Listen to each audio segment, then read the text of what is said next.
Evening peeps, good evening everyone. What? Another video? Yeah, another video. I told you, we ain't playing. I've been slacking for the last couple of weeks. Slack time is over. We need to get more consistent because, yeah, I've not prioritized the channel enough recently. That changes from now. Now, this is priority number one. All right, let's jump straight into it. I did the video yesterday saying we're less than 3 weeks away from Tyson Fury versus Dillian White. I mentioned on the video, if you remember, that the price point could be $24.95 or $29.95. I think I said that anyway. It's come back now as a price will be $24.95. That's the pay-per-view price. A lot of you, there's two camps here. There's the camp of expected it to be that price, which is the camp I'm in. I thought it might be 30 quid. If I'm honest with you, I thought they might go 30 quid just because, I mean, look, this fight has to make a lot of money back. We all know the purse bids.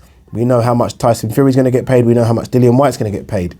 There's a lot of money to recoup. So I thought it could be 30 quid. So $24.95 for me isn't crazy. There are some people who are still maybe set in the pay-per-view price being $19.95. Pay-per-view nowadays, there's almost levels of pay-per-view, isn't there? I mean, for example, if a Dillian White was to be on Sky still, his pay-per-view price would probably be $19.95.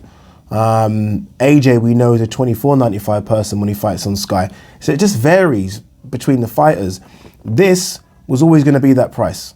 Whether or not that means it's a good thing, I'm not saying that. I'm just saying it was always going to be around $24.95 to $29.95. It was always going to be. Look, we're still way behind, and let's hope we never get there, the crazy prices they charge in America, which are just astronomical. Like, wasn't Keith Thurman versus, I forgot the guy's name he was fighting now, but you know the fight recently where he fought in January, wasn't that something like $70? I'm not trying to compare it, I'm just trying to say, as much as our prices are increasing here, over the pond, it's just ridiculous. Just ridiculous. Like what's Canelo Bivol on DAZN pay-per-view in America? Isn't that like $90 or $100? Obviously we're lucky over here because we get it for free, but in America you're having to pay for these things. So yeah, look, back to it. It's a big fight. I always expected it to be that price. Now, the other thing people are saying is, well, I'm not paying it because the undercard shit. Now, again, look, I'm not defending this. It's not like this is on a DAZN show where I'm going to, people might say, Addy, you're being biased. I'm not. For fights of this magnitude, I rarely care about the undercard. Do I want it to be a good undercard? Yes. But most times, and look, I'm at these events now, I've seen how it works. Most times, the events and the arenas are empty until the main event, unless there's someone very special on the undercard. I've watched it, I've seen it, and I'm like, geez, this place is empty. Then all of a sudden, bang. All of a sudden it's filled for the main event. People rarely tune in unless, they're a big fan of the undercard fighter. People rarely tune in for the undercards. You tune in for the main event. For the main event. If I was to ask people, and don't cheat, but just think about this question in your head very quickly. What was the undercard for Canelo Golovkin? The first one, the second one. You ain't gonna be able to tell me. You ain't, don't lie. What was the undercard for Kovalev Ward? You're not gonna be able to tell me. It's just, and I'm not trying to defend it. I'm not saying that should make, that means they should give us shit undercards. You'd like good undercards, but when it's when the fight's this big, I don't really put too much stock into the undercard. I don't. And plus, sometimes when the fight's this big, they haven't got any money for the undercard. So like all the money is going to the main event. And that's it. Sometimes you're going to just get a shit undercard. That's what you're going to get. Because if we're being honest, Frank could have put on a good undercard. If he really wanted to, this could have been an astronomical undercard. I mean, let's be honest, he could have done Zach Parker, Demetrius Andrade. I mean, they could have sorted that shit out. This could have been on the undercard. Anthony Yarde doesn't have a fight on the horizon. He could have been on the undercard. He could have done a good undercard, but he's not. But again, look, I'm not too upset about the price. And maybe I'm saying that because I'm going to be there, so I'm not even paying for it. But I'm not too upset about the price, and I'm not too fixated and concerned about the undercard. Like, if you were going to buy this fight, you're not buying it based on undercard. Like, the undercard isn't going to change your mind, or it shouldn't sway your mind. Like, you know what? Because you always knew it was going to be pay-per-view, so you're not going to be thinking, you know what? I ain't buying it anymore because the undercard shit. No. You're not doing that. We were at a stage 3 months ago where we didn't even think this fight was going to happen. In fact, we were at a stage a month ago when Dillian Whyte didn't turn up for the press conference where we didn't think this fight was going to happen. We are now less than 3 weeks away from the fight happening. I do not give two fucks about who's on the undercard. Sorry, I know a lot of you are going to come for me. How dare you? It's true, I don't care. I really don't care. I just want to see Tyson Fury versus Dillian Whyte. You know what I mean? I mean, they could have fucking Santa Claus versus Ronald McDonald on the undercard for all I care. And that's probably what they're going to do, because I don't expect Frank to spend any money whatsoever on this undercard. I really don't. Do we know the capacity for this year? Obviously, 85,000 was how many tickets were sold. I know Frank said about a month ago that they were, or about 3 weeks ago, that they were going to apply to the council and try and get it so they can get that magical 100. I don't think they have done that, or I don't think the council have approved it. So it probably will be around the 85 to 90,000, which is just ridiculous. The appetite for boxing in this country is ridiculous. Ridiculous. It really is. I mean, we're doing stadium fights over here. Do you know that Josh Warrington, if he were to fight Lee Wood, that's a stadium. It will sell out a stadium. I mean, I'm not quite sure about the Zach Parker situation and whether or not he can, but Zach Parker's fighting Demetrius Andrade in a stadium. AJ always fights in stadiums. Like, the appetite over here is incredible. It really is, man. It really is. And let's hope we can get a few more Americans over here, because I think they'll come over here, and as much as they will get booed if they're fighting a fellow Brit, I think they'll walk away almost a bit like what Terence Crawford did recently, saying the British fight fans are the best, because they truly are the best. All right, let's go through a few stories, as a lot of you send me messages of hate for saying about the price of the pay-per-view and the undercard. What did you expect the pay-per-view price to be? For those of you that are moaning at $24.95, what did you expect it to be for Tyson Fury, the lineal, unbeaten heavyweight champ, versus Dillian Whyte? A blockbuster fight. Now look, should fights be on pay-per-view in the first place? Absolutely not. They shouldn't be. Like boxing, like no other sport is like this. It's ridiculous. It's ridiculous. But unfortunately, in order for us to make these fights, broadcasters simply just can't pay, and there's not enough money, apologies, generated for these fights through sponsorship and advertisement. There's no way to make these fights unless we, the public, pay for them.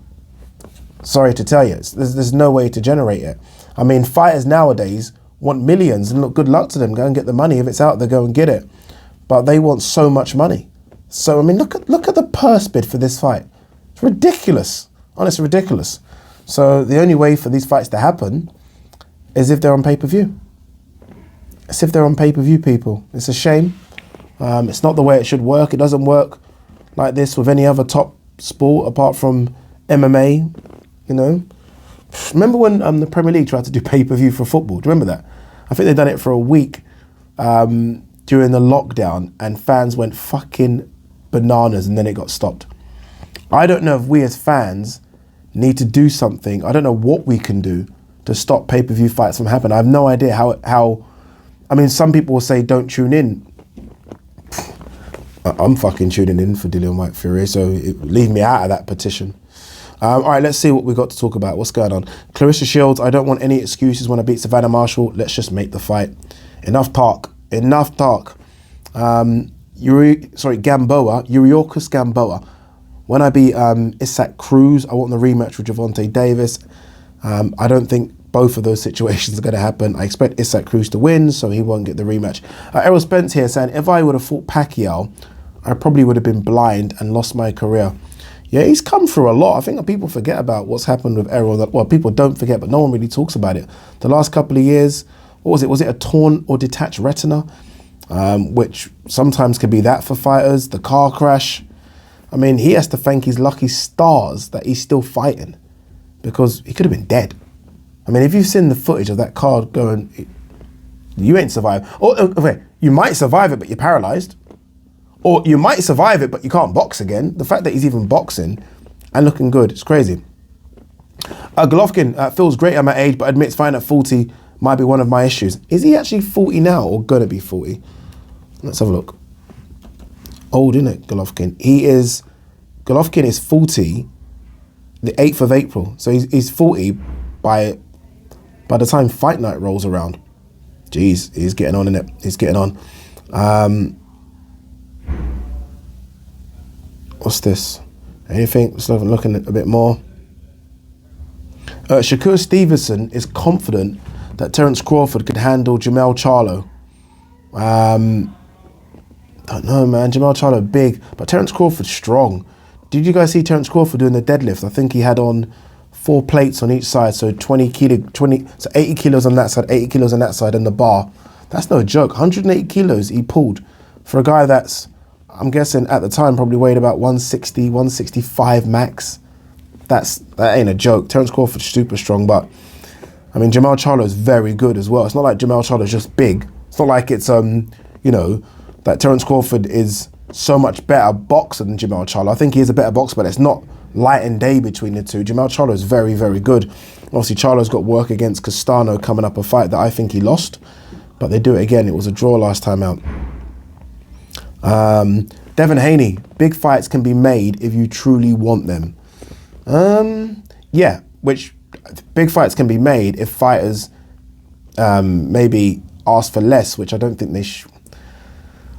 I'm split on this one because I don't think fighters sometimes get paid enough, especially when you watch them. Like now that I've been lucky enough and privileged to be ringside, and you see the punishment they're going through. Like when I saw Kiko Martinez and the punishment he went through and his face after, and Josh Warrington and his fucking jaw, fucking looking at it like he's got a second face. You look at it and you think, there's no money in the world that would make me do that. So fights can happen. Obviously fighters want a lot more money, which means the fights probably don't happen. We know the broadcast situations. I think fighters are starting to get a bit smarter. Like fighters now, especially the top fighters, aren't sort of signing big or long-term contracts with broadcasters. It's like, you know, Canelo, for example, maybe a 2-fight deal. AJ can go where he wants. AJ's free to go where he wants. Devin Haney, we've seen, he's been fighting on DAZN. Now all of a sudden he's fighting on a top-ranked show. Fighters are starting to be a bit more clued up. It's risky. It's very risky. I mean, if you get smashed to pieces, I mean, then your rate goes down. So it's risky. They're gambling on themselves, but the ones that are the very, very top, it's a good gamble. It's paying off. Like Canelo, the reason he was able to become undisputed is because, you know, he didn't have long-term contracts. He was able to go into a different broadcaster, beat Caleb Plant. Now all of a sudden he's back on DAZN. He can go wherever he wants. So I think I'm going around in circles here, but it's a fighter's market is what I'm trying to get at. What's this bit here? Ugas, have I said this story already? I don't know. I pushed for Spence fight, ready to prove everything I've done wasn't a fluke at all. Now Ugas is a very good fighter. You're doing this Cuban, mate. You're born good. It's funny because I went to Cuba October 2019 and I went to some boxing gyms and you're watching them, basic equipment, but killers. And he's pretty much a killer as well. All right, guys, I think that is it. A bit here from Dimitri Bivol. I will be at my best and ready to perform at highest level against Canelo. That I believe. I said this yesterday or the day before. He's going in there to win. Others, you know, obviously, look, you got to get paid. It's called prize fighting. The prize is the money, not the belts, the money. So you're getting paid. But I also believe that he's going in there thinking, this small kid ain't coming up to my weight class and beating me, unbeaten me. So no, I think Bivol's got as good as a chance, if not better, than any of the recent fights that Canelo's had, not named Golovkin. So better chance than Danny Jacobs, better chance than all the other guys at 160 or 168. Bivol's got the better chance, way better than Kovalev. So look, we'll see. Anyway, guys, that's it. I'm actually here in the studio because I've got DAZN in an hour and 10 minutes, 8:30. So I'm going to chill, upload this wonderful video I've just did, and relax for a little bit. Peace and love.